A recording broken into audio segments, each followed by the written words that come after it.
僕はアルバイトというのが好きだった。アルバイトは仕事を通して世界のいろいろな面を覗き見ることができる窓のようなものだった。村上春樹。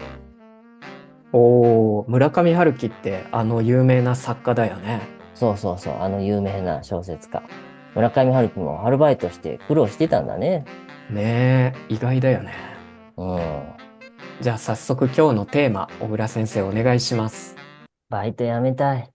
バイトってこれアルバイトのことだよね。これ絵はどういうこと小倉先生？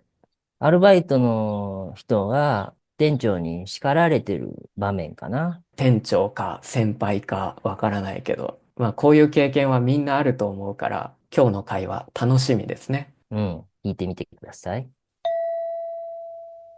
質問。田中先生はアルバイトを辞めた理由のほとんどは何だと言っていますか？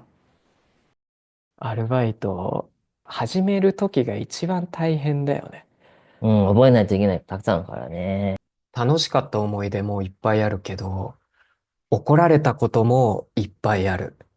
レストランでバイトしてたことがあって、ウェイターだったんだけど、まだ始めて1週間ぐらいの時に、何か教えてもらうたびに、なるほど、なるほどって言ってたら、その先輩に、さっきからなるほど、なるほどって言ってるけど、本当に分かってんのって言われて、言葉遣いね。その先輩に他にも言われて覚えててさ、うん。なんか出勤して、田中くんどう今日もバリバリいけそうみたいな言われてさ、うん。なんか今日は失敗しないように頑張りたいと思いますとか言ったら、そうやって失敗するとか考えてるからダメなんだよってなんかね、いきなり怒られて、その言っうたことに対ん。して。もうなんかはい。何言ってもダメだなって。はいはいはいはいはい。怖い先輩いるよね。そうそうそうん、合わない先輩。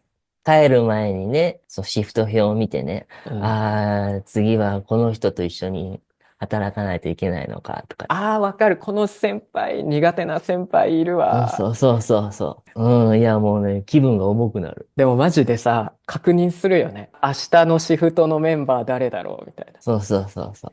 うん、またいちいちなんか言われると思ってね。そうそうそう。なんかさ、他のアルバイトのレストランでいろいろ言われるんだよね。田中、今日のあのお客さんとのやりとりさ、何が悪かったと思う？そういう質問に対してうまく答えられなかったの。で、そしたら、う明日ん。までに反省文書いてこい。ええ。で、紙渡されて、で、何が悪かったか改善できるところあると思うから、考えて明日までに書いてこいって言われて、しょんぼり落ち込んで、駅まで歩いて地下鉄に乗って、うん、で、その時住んでた大学の寮に帰ったんだけど、うん、なんかその間、帰ってる間ずーっと、やめたいなーってことしか考えてなくて。うん、うん、うん、うん。でも、仕事は覚えてきて楽しくなってきたし、店長とか他の先輩たちには、ここまでいろいろ教えてもらったしなーとかなんか、そういうのも考えて、今辞めたうん、ら、みんなに迷惑かけることになるし、ってね、ずっと考えながら帰っててさ。うん、うん、で、結局、反省文は書かなくて、うん、店長に相談したら、店長が、俺から彼に話しておくから、反省文は書かなくていいよって言ってくれて、うん。で、その時、バイトは辞めなかったんだけど、おー、でも、結局長くは続かなかったね、そのバイトは。わそういうのもある。ー、うん、なんか長く続いたバイトは、カフェのバイトは4年ぐらい続いたし、うん。続かなかったバイトは、大体なんか、雰囲気が悪いとこそろ。う、大体人間関係でわかる。やめたよね。なんかもうここで働くの嫌だなって思って。わかるわ。だって仕事自体はさ、うん、続けてたら覚えられるし、うん。うん。小倉先生もなんかあった？こういうちょっと嫌な経験、バイト中での。いや、もうアルバイトでいろんなこと悩んだよね。本当に。先輩の人とかね。うん。帰るとき泣いてた時もあったと思小倉先生が？う。うん。で、何日もそれについて悩むっていうかね。わかるうん。ね。なんかまだ入ったばっかりで何もわからない、覚えることがたくさんあるから、どうしてもさ、ミスしちゃうじゃんか。他にもなんかちっちゃいことなんだけど、事務所で着替えて、うん。で、お店に出るじゃん。事務所で着替えてから、電気を消してからお店に出てねって言われて、あ、1日目。それを言われて、でももういろんなことをメモして、あ、うん。これもして、次にこれもして、これもして。で、うん。着替えてから電気消し忘れたんだよね。で、それで掃除かなんかしてたんだけど、そしたらその副店長が来てさ、田中みたいな。もう呼び捨て。えー、電気消せって言ったろってさ、もう怒鳴られうん。て、それだけなの1にね。日目それだけなのに。まあね、最初からっていうかずーっとピリピリしてる人いるからね。いるよね。一方で優しい先輩もいてね、丁寧にね、わかる。教えてくれて、いつも僕が間違った時にフォローしてくれるというかね。そうそううん、そうその人そには感謝してるな。う。まあそうだね。うん。いい人もいっぱいいた。うん、一緒に働くのは楽しかったね。皆さんお疲れ様です。皆さんもアルバイトをしてこういう経験はありましたか？ね、バイトだけじゃなくてね、いろんなね、シチュエーションでミうス、ん。失敗して怒られるとかね、うあるとん。思うけど。じゃあ答え合わせです。じゃあ小倉先生、質問は？田中先生はアルバイトを辞めた理由のほとんどは何だと言っていますか？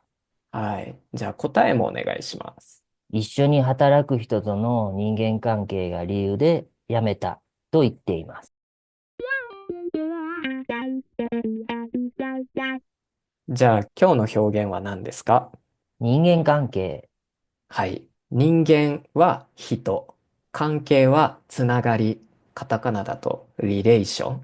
うん。人間関係。この言葉は自分と他の人との関係がいいか悪いかなどを話すときに使います。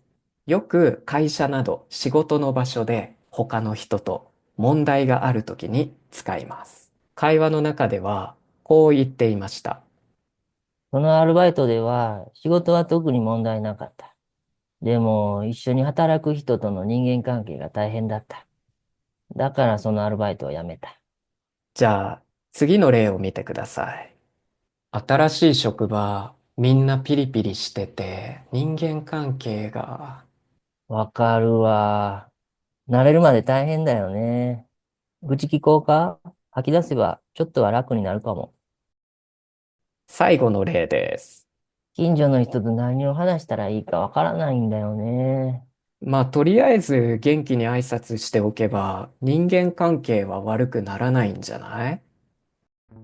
今日はアルバイトの話だったけど、村上春樹もアルバイトしてたってことはさ、店長や先輩に怒られたり、そういう人間関係で悩んだこととかあるのかな？うん、あったかもしれないね。ねえ、なんかうん。そう思うと、あの村ちょっとしん、上春樹さんもちょっと親近感が湧くね。親近感が湧くし、なんかまうん。あ、なんていうの？怒られても明日から頑張ろうっていう気持ちにもなるよね。まあ僕もいろいろ怒られて辞めたいなと思ったことは何度もあったし、人間関係が悪かったところでは、アルバイトを辞めたことがあるからね。本当に。まあ、これを聞いてる人が自分だけじゃないんだっていうのを感じて、ちょっとでも元気を出してくれたらいいかなって思うよね。じゃあ今日はこの辺で終わりましょうか。今日も聞いてくれてありがとう。また来週も聞いてね。また来週。また来週。